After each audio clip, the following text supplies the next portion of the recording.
Ogwakia Njora Mwangi arokaga migunda-ini ino ya Thome mwena wa Rumuruti kuria nikuo uboco wake na nyumba yake umaga. Kuja. Urimi wa itunguru, nyanya na mboga kuria mahuthagira mai kuma rũĩ rwa Ngare naro niguo matwarithagia na mbere guku kuria undu uria riu umarituheire ni kwagaigio ni nyamu ici na riu makite nginya ithunu cia kwigitia utuku riria mararangira mimera ino. Challenge iria nene ni mbogo utuku no ginya wandike washimani atinde akirira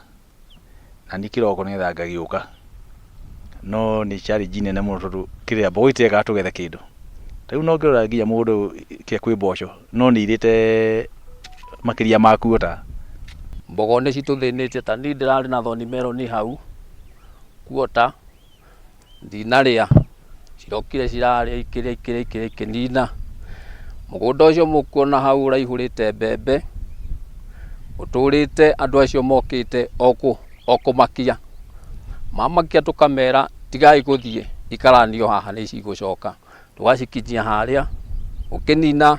mathaa meri ugikinya thaa 8 ni ciacoka. Ikaya riao ni korwo nyamu ici ciathamio mwena uyu niguo manyihirio minoga ya kurima na guikaria mimera yao utuku kuona ni marathie hathara nene kumana na nginyagia kuongerereka kwa bei ya indo cia urimi.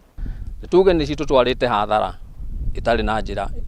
njega tondu kanyamu kara mundu arari nako iroka ikaria nyamu yo ingiuria ni uria indeithagia ndingiona undu uriku indeithagia no undu uria ni ndireka niguo ndiaga niguo ciana ciakwa niguo kwihumba niguo maundu maria mothe mutumia no inegene tondu gugitura githunu ndiraga nyamu icio uguo gwako gutiri hindi gugathira inegene no nginya kurio no nginya kunyuo uguo no tungihoya uria tungigitirwo na nyamu icio no turie tugitirwo tondu ngarama iria turathi ni irakorwo inene muno kuriha washimani kugura mabataraitha ta riu bataraitha ina goro mai ndithuru ina goro